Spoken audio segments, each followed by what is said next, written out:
noisy rollercoaster transfer window is met with a mediocre start to the season for Nottingham Forest. Nuno's Reds enrolled in the 25-26 season with a 3-1 dazzling win to Brentford before a 1-1 draw to Palace and then a miserable humbling to Graham Potter's Hammers. Everybody had prepared themselves for a Chris Wood goal sesh. For Nuno to be trotting down the tunnel at half time with a 3-0 lead, a fairly relaxing afternoon in the East Midlands, but it was nowhere near that. Let's have a look why and the issue Nuno Espírito Santo has at stake.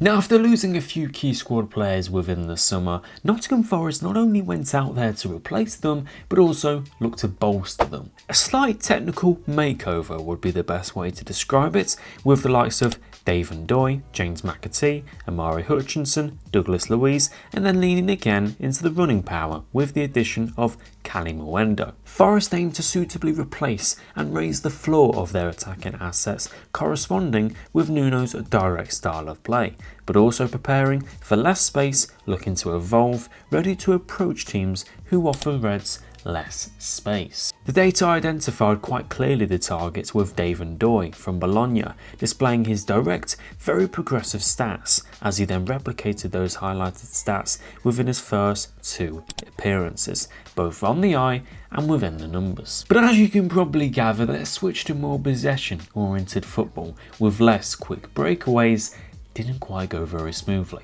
at all. Last season, Nuno's side averaged 40.8% possession, with only 2 teams averaging less than that. Yesterday, they shared 58% of the ball, with 62% in that second half. The last time they shared more possession than that in the league was in the 21st of April 2024, in a 2-0 defeat at Goodison Park 2 seasons ago. This is clearly an issue.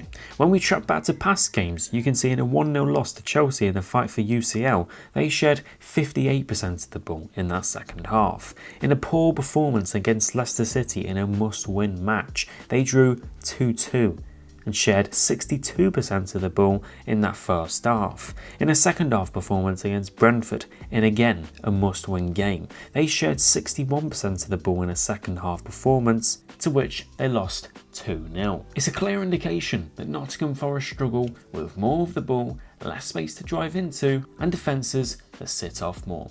They struggle when they are outnumbered and not the opposition. So as we can see, these were the 2 teams, and as we can see, Nottingham Forest unchanged after a fairly decent start to the season despite the new signings. But with West Ham, you can see they have changed a little bit. A bit more of a new look system, and this might not be the way they played because Jared Bowen was drifting out wide a lot, but it certainly did look like this to a slight. It was different from Graham Potter. He shook it up because simply West Ham were lacking so much confidence. They were there for the taking, with the goalkeeping nightmares that were happening at the moment, the defensive woes. It was terrible all round. But why did Nottingham Forest actually lose this game? Now, the first point to consider is of course that West Ham sat off. They limited the space of which they could get on the counter attacks, they nullified them to a slight, sat back, didn't have much attacking contention until the end, where they really became a lot braver coming out of their block. With Somerville coming off the bench, there was a lot more speed and legs within the transition of the pitch. But the other reasons was the lack of speed, tempo, there was zero fluidity for Nottingham Forest, the poor final third execution, and they were very wasteful, to be quite honest with you, and we'll have a look at that statistically later. But Nottingham Forest, one of the worst games I've ever seen them in within the Premier League, especially with Nuno Espírito Santo's sides. They were terrible. To not even score a goal and then to lose 3-0 within the end is a reminder just how deadly the Premier League is when you are not at your best. Forest lacked ideas. They were so slow. They lacked so much quality. Morgan Gibbs-White played a terrible game. They were forced to play a game that just wasn't theirs at the end of the day, and they really struggled. They really struggled to adapt from open space to congested space, essentially where it's a test of their abilities. And it's not that they can't play this way, it's just that they're not used to playing this way. They lacked ideas, they lacked a clear insight in how to break West Ham down, and probably that little bit of belief as the game went on. If we have a look at the statistics from this game, then it's pretty damning on Nottingham Forest. But the key notes to make was Nottingham Forest had a high amount of possession. 5 out of their 11 shots were blocked, supporting the idea that the final third quality was terrible. They had around 2 times more final third entries than West Ham United, over 100 more final third passes, with 4 out of 35 crosses successful. Hermansen only had to make 3 saves with 0.19 xG prevented, which is so low.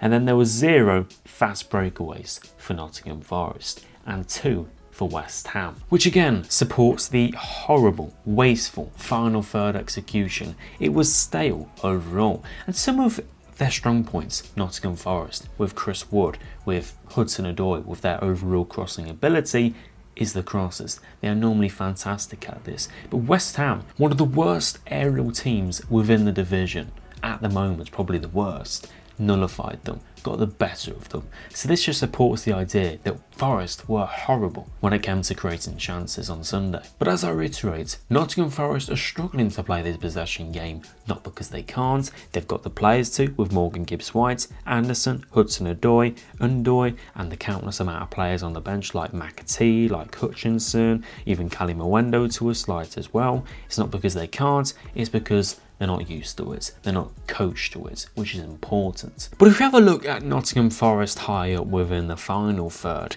as you can see, there were so many West Ham shirts back, and even Nicholas Fulkrug was in around here to a slight. So Hudson-Odoi out wide was completely nullified. He was 2v1'd, and for me, I don't think the Nottingham Forest fullbacks were brave enough into the final minutes. They should have been providing Hudson-Odoi on the 2v1 with a 2v2, sort of overlapping runs on the outside, allow them to get through, or the inside runs. There should have been more movement. Instead, the ball was simply just recycled, and it was very boring. Over here, you can see the distance between N'Doye and Anya. Now, of course, Dave N'Doye, really good player. 35 million spent is a bit pricey, but he is a good player, and he's the type of player who can excel anywhere. He's 2-footed, he can beat his man 1v1, but he's also fairly close to Wood once the ball is on the side. And even when the ball is on the opposing flank, you of course have more players shift across, but the distance again was very large. Anya wasn't really holding width. The Nottingham Forest fullbacks were very cautious in their approach. They didn't really bomb forward that much. They weren't that aggressive like your Bournemouth fullbacks or whatever. But the distance was just so big, and it was very easy for West Ham to nullify them, just allow them to pass the ball back because they couldn't really do anything else. The centre-backs would attempt to shift across when the ball was in and around these spaces, but again, Nottingham Forest were nullified. They hardly had any shots over in the first half, and they were just looking to cross the ball to Wood most of the time, where West Ham actually exploited them.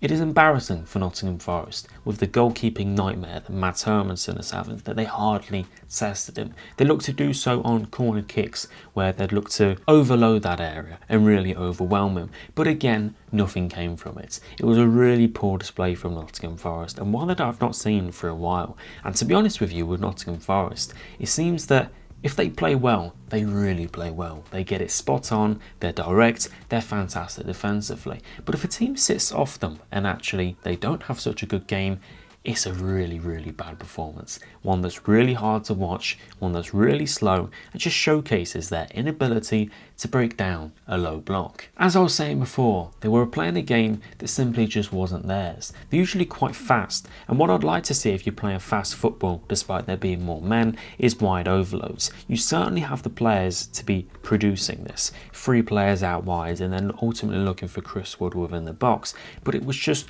really poor. And in the end, like any team when facing a low block, they look to push more men forwards. That's important. You want to outnumber them. Nottingham Forest are used to outnumbering the opposition, not the opposition outnumbering them. So this was important. They started pushing more players up, more players over in the box. Sangare was pushing up to a slight, Morgan Gibbs-White, Anya, and ultimately this created huge imbalance. Nuno said this after the game. And when Somerville was on, when Juve was really getting into his game, West Ham within those last few minutes, where Nottingham Forest were more leggy, not utilising their bench as well, with the likes of Cali Mwendo, this is what happened. West Ham solid defensively, just like Nottingham Forest were last season. They were able to exploit them with the flanks, and Juve and Somerville with their fast threats were just able to 2v1 Anya, and it was very easy for West Ham to progress up the pitch. And then in the end, you had Jared Bowen, somebody of his quality, progressing the ball up the pitch. West Ham finally had the assets to counter-attack a team, despite their very slow personnel. So that's what happened. Nottingham Forest essentially got Nottingham Forest. They were simply too narrow within this phase. There wasn't as much width as we'd usually see with Nottingham Forest, and all this narrowness just invited quick combinations which just didn't really exist. You didn't see any quick combinations between Ndoye and Anya trying to progress down his flank. All of it was down the left flank, and it invited second balls. Every pass, every combination just invited duels. Duels that West Ham don't usually win, but they won today. They overpowered them to a slide. They invited second balls against a team that is awful at winning second balls, and lost. Simple as that. It was terrible. So the big point to take away from this video is that Nottingham Forest struggle when they are outnumbered, and not when they've outnumbered the opposition, when they're forced to play a game that simply isn't theirs. Thank you for watching today's video. If you did enjoy, smash a like and subscribe to the channel. Head over to the community tab and feel free to vote on the poll of where Nottingham Forest finished this season. Thank you for watching, and I'll see you guys in the next one.